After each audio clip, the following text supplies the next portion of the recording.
பரதீசி பகுதி 23.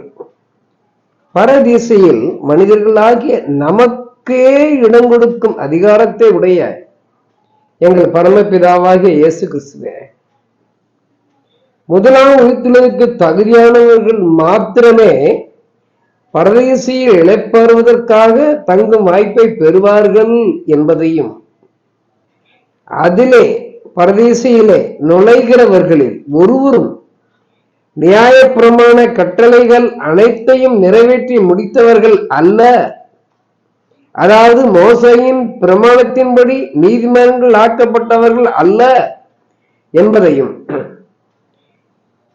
கிருபையின் பிரமாணத்தின்படி, அதாவது சுயாதீன பிரமாணத்தின்படி, அன்பின் பிரமாணத்தின்படி, விசுவாச பிரமாணத்தின்படியே இயேசு கிறிஸ்துவின் பாவ நிவாரண பலியின் மூலம் நீதிமான்களாக்கப்பட்டவர்களே பரதீசையில் இடம் பெறுகிறார்கள் என்பதையும், இந்த கிருபை, அதாவது சுயாதீனம், அன்பு நமக்குள், இயேசுவின் அன்பு நமக்குள் நிறைவேற இயேசுவை நமது தகப்பனாக ஏற்றுக்கொள்ள வேண்டும் என்கின்ற ஒரு முக்கியமான நிபந்தனை உண்டு என்பதையும் சென்ற வார பரதீசை எனும் தலைப்பில் கொடுக்கப்பட்ட பகுதி 22 எங்களுக்கு நீங்க உணர்த்தியதற்காக உமக்கு ஸ்தோத்திரம் இயேசப்பா.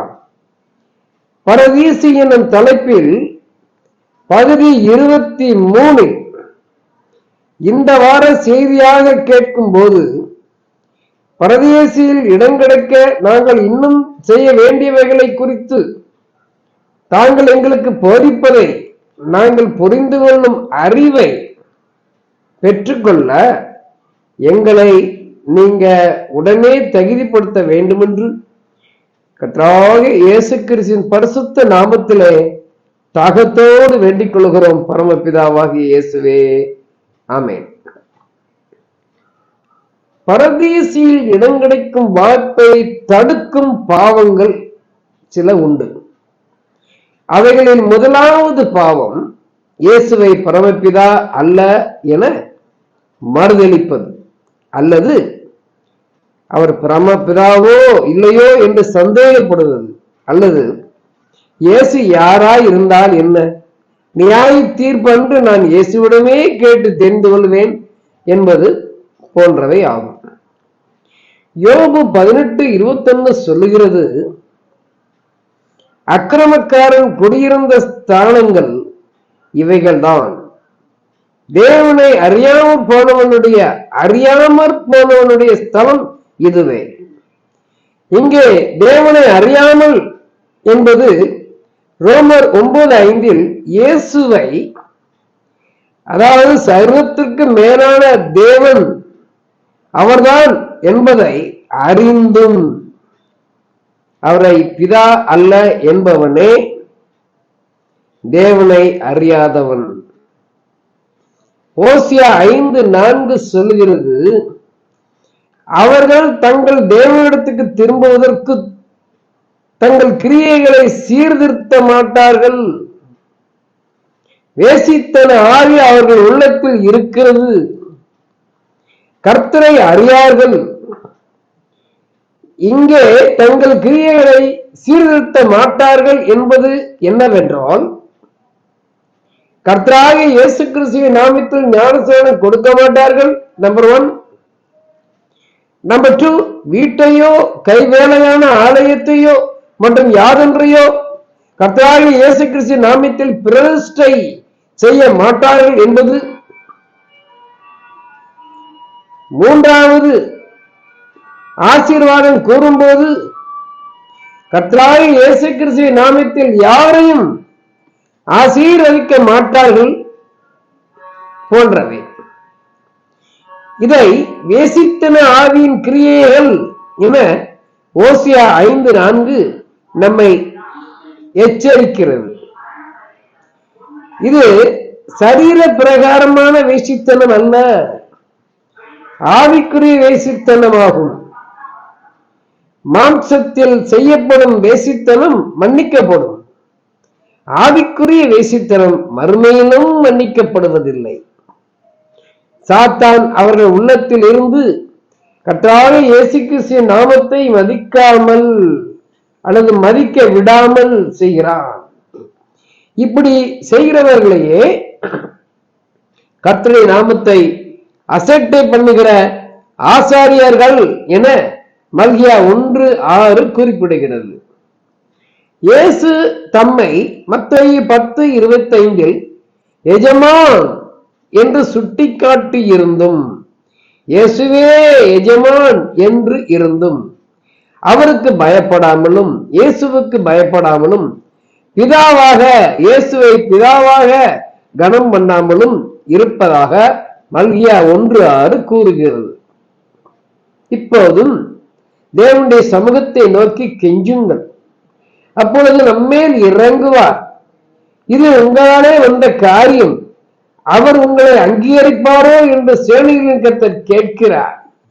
இயேசுவே, நீங்க தான் எங்களது நித்திய பிதா என முழு மனதோடு, முழு இருதயத்தோடு, முழு ஆத்மாவோடு, முழு பலத்தோடு ஏற்றுக்கொள்கிறோம் என்று என கதறுங்கள். மறுமையிலும் மன்னிக்கப்படாத பாவமாகிய இயேசு நித்திய பிதா இல்லை என்று நீங்கள் நினைத்திருந்ததையும், இந்த தவறான எண்ணத்தில் நீங்கள் செய்த காரியங்களையும் விட்டு உலகத்தில் வாழ்ந்து கொண்டிருக்கும் போதே மனம் திரும்புவீர்களானால், விட்டு விலகி மனம் திரும்புவீர்களானால் நிச்சயம் சேனைகளின் கர்த்தராகிய இயேசு கிறிஸ்து நம்மை மன்னிக்க கூடும். நான் மனம் திரும்புகிற உங்களுக்காக நாங்களும் நீதியின் சூரியனாகி இயேசுவிடம் மன்றாடி கொண்டிருக்கிறோம். மனம் திரும்பி வந்த கிட்ட குமாரனை தகப்பன் ஏற்றுக்கொண்டது போல நமது தகப்பனாக இயேசு நமக்கு இறங்க மாட்டாரோ? நிச்சயம் இறங்குவார். 1 யோவான் 4:8 சொல்லுகிறது, அன்பில்லாதவன் தேவனை அறியான். நமக்காக, தமது கெட்டுப்போன பிள்ளைகளுக்காக ஜீவனை கொடுத்தது நமது தகப்பன், நமது பிதா தான் என்பதை நாம் அறிந்து கொள்ளவே 1 தீமோத்தேயு 3:16 தேவன் மாம்சத்தில் வெளிப்பட்டார் என்றும், ஓசியா 13:4 என்னை அன்றி தேவனே என்றும் வேதம் குறிப்பிடுகிறது. இயேசு தமது ஜீவனை கொடுத்தது தகப்பன் தமது பிள்ளைகளுக்கு இறங்கின அன்பின் செயலாகும். இந்த செயலை குறித்து தான் எபிரேயர் 2:14 சொல்லுகிறது. நமக்காக சிலுவையில் அறையப்பட்ட இயேசுவின் மீது அன்பு இருந்தால் 1 கொரிந்தியர் 1:13 சொல்லப்பட்டபடி சிலுவையில் அறையப்பட்டவருடைய நாமத்தில் ஞானஸ்நானம் எடுப்பார்களே, நீங்கள் எடுப்பீர்களே. இயேசுவின் மீது அன்பிருந்தால் அவரை இயேசப்பா என்று அழைத்து பிதாவாக உங்களது தகப்பனாக ஏற்றுக்கொண்டு இருப்பீர்களே. தேவனை பற்றிய அறிவும் இரக்கமும் இல்லாததே இயேசு பிதா என்று ஏற்றுக்கொள்ளாததற்கு காரணம். ஓசியா 4:1 சொல்லுகிறது, இஸ்ரவேல் புத்திரரே, கர்த்தருடைய வார்த்தையை கேளுங்கள். தேசத்து குடிகளோட கர்த்தருக்கு வழக்கு இருக்கிறது. அதேனென்றால் தேசத்திலே உண்மையும் இல்லை, இரக்கமும் இல்லை, தேவனை பற்றிய அறிவும் இல்லை, இயேசு பிதா என்கின்ற அறிவும் இல்லை. மேலும் இயேசுவை பரம பிதாதானா என்பதை அறிய மனதில்லாததே அவரை பிதாவாக ஏற்றுக்கொள்ளாததற்கு முக்கிய காரணம். ரோமர் 1:28 சொல்லுகிறது, தேவனை அறியும் அறிவை பற்றி கொண்டிருக்க அவர்களுக்கு இதெல்லா இருந்தபடியால் தகாதவைகளை செய்யும்படி தேவன் அவர்களை கேடான சிந்தைக்கு ஒப்புக் கொடுத்தார். எனவே நியாய தீர்ப்பு நாளன்று இவர்களது இயேசு பிதா இல்லை என்கின்ற எண்ணத்தை ஊர்ஜிதப்படுத்த ஞானஸ்நானம் போன்ற கிரியைகளில் தகாதவைகளை செய்யவும் கேடான சிந்தைக்கு அவர்களை ஒப்புக் கொடுக்கவும் தேவன் செய்கிறார். இந்த சாபத்திற்கு நம்மை தப்புவிக்க தேவன் தம்மை குறித்த அறிவை வேதத்தில் வெளிப்படுத்தி இருக்கிறார். ரோமர் 1:19 சொல்லுகிறது, தேவனை குறித்து அறியப்படுவது அவர்களுக்குள்ளே வெளிப்படுத்தப்பட்டிருக்கிறது. தேவனே அதை உங்களுக்கு வெளிப்படுத்தி இருக்கிறார். ரோமர் 1:21 சொல்லுகிறது, அவர்கள் தேவனை அறிந்தும் அவரை பிதா என்று மகிமைப்படுத்தாமலும் சோஸ்திரியாமலும் இருந்து தங்கள் சிந்தனைகளினாலே வீணரானார்கள். உணர்வில்லாத அவர்களுடைய இருதயம் இருள் அடைந்தது. தீத்து 1:16 சொல்லுகிறது, அவர்கள் தேவனை அறிந்திருக்கிறோம் என்று அறிக்கை பண்ணுகிறார்கள், கிரியைகளினாலோ அவரை மறுதலிக்கிறார்கள்.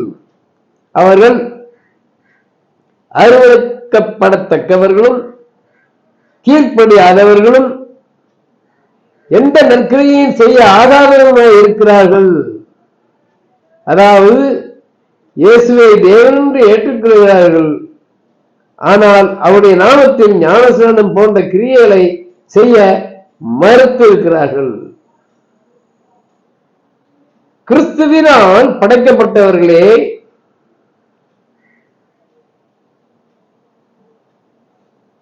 ஏசாயா 45:6 சொல்லுகிறது, என்னை தவிர ஒருவரும் இல்லை என்று சூரியன் உதிக்கிற திசையிலும் அது அஸ்தமிக்கிற திசையிலும் அறியப்படும்படிக்கு நீ என்னை அறியாதிருந்தும் நான் உனக்கு இடைக்கட்டு கட்டினேன்.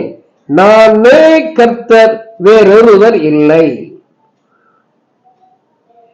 இயேசு கிறிஸ்துவின் நாமத்தில் கொடுக்கும் ஞானஸ்நானத்துக்கு கீழ்ப்படிய மறுக்கும் இவர்கள் இயேசு கிறிஸ்துவினால் அருவருக்கப்பட்டவர்களும் எந்த நற்கிரியை செய்ய ஆகாதவர்களாக இருக்கிறார்கள் என்று தீத்து 1:16 குறிப்பிடுகிறது. அறியாமலும் உணராமலும் இருக்கிறார்கள். காணாதபடிக்கு அவர்கள் கண்களும் உணராதபடிக்கு அவர்கள் இருதயமும் அடைக்கப்பட்டிருக்கிறது என்று ஏசாயா 44:18 சொல்லுகிறது. அதன்படி நிகழாதபடி நாம் நம்மை பார்த்து கொள்ள வேண்டும். இயேசு பரமபிதா இல்லை என்பவர்களை குறித்து எரேமியா 9:3 அவர்கள் பொய்யை பிரயோகிக்க தங்கள் நாவியாகிய வில்லை வளைக்கிறார்கள். அவர்கள் இந்த தேசத்திலே பலத்துக் கொள்வது சத்தியத்துக்காக அல்ல, பொல்லாப்பிலிருந்து பொல்லாப்புக்கு நடந்தேறுகிறார்கள், என்னையோ அறியாதிருக்கிறார்கள் என்று கர்த்தர் சொல்லுகிறார். என் பிள்ளை என்னை அறிந்து கொள்ளாதோ என்று ஏங்குகிற மெய்யான ஒளியாயிருக்கிற நமது தகப்பனாகிய இயேசுவின் இருதயத்தை நமது அன்பினால் நிறைத்து நாம் ஒளியின் பிள்ளைகள் ஆகும்படிக்கு யோவான் 12:36 சொல்லப்பட்டபடி உங்கள் மனதில் இயேசுவாகிய ஒளி நம்மோடு இருக்கும் போதே, அதாவது நாம் சரீர மரணத்தை சந்திக்க முன்னதாகவே பிதாவாக ஏற்றுக்கொள்ள வருவீர்களா? கிடைத்த வாய்ப்பை தவறவிட்டால் பரதேசி செல்லும் வாய்ப்பை இழந்து ஒளியற்ற இருளுக்குள் பிரவேசிக்க நேரிடும் என்பதை நாம் புரிந்து கொள்ள வேண்டும். நிச்சயம் கர்த்தராகிய இயேசு இந்த செய்தியை கேட்ட அனைவரையும் தமது பிள்ளைகள் ஆக்கிக்கொள்ள, அதாவது இயேசு நமக்கு பிதாவாகி கொள்ள அவருடைய பரிசுத்த நாமத்தில் வேண்டிக் கொள்ளுகிறோம். ஆமென். கர்த்தராகிய இயேசு கிறிஸ்துவின் நாமத்தை குறித்து நாம் அசட்டையாய் எண்ணாதபடிக்கு நாம் காக்கப்பட கர்த்தராகிய இயேசு கிறிஸ்து நாமத்தில் வேண்டிக் கொள்கிறோம் பரமபிதாவே. ஆமென்.